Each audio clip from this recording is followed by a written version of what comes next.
أعوذ بالله من الشيطان الرجيم ശപിക്കപ്പെട്ട പിശാചിൽ നിന്ന് അല്ലാഹുവോട് ഞാൻ ശരണം തേടുന്നു.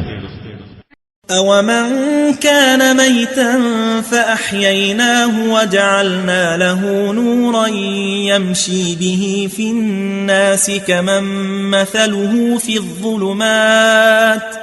كَمَنْ مثله في الظلمات ليس بخارج منها كذلك زين للكافرين ما كانوا يعملون.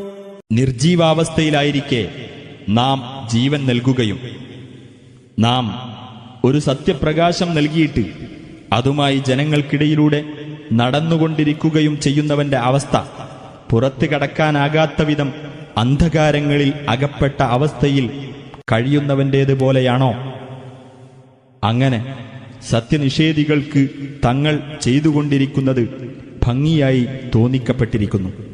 وَكَذَلِكَ جَعَلْنَا فِي كُلِّ قَرْيَةٍ أَكَابِرَ مُجْرِمِيهَا لِيَمْكُرُوا فِيهَا وَمَا يَمْكُرُونَ إِلَّا بِأَنفُسِهِمْ وَمَا يَشْعُرُونَ.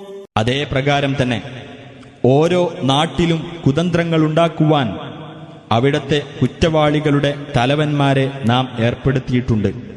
എന്നാൽ അവർ കുതന്ത്രം പ്രയോഗിക്കുന്നത് അവർക്കെതിരിൽ തന്നെയാണ്. അവർ അതിനെപ്പറ്റി ബോധവാന്മാരാകുന്നില്ല.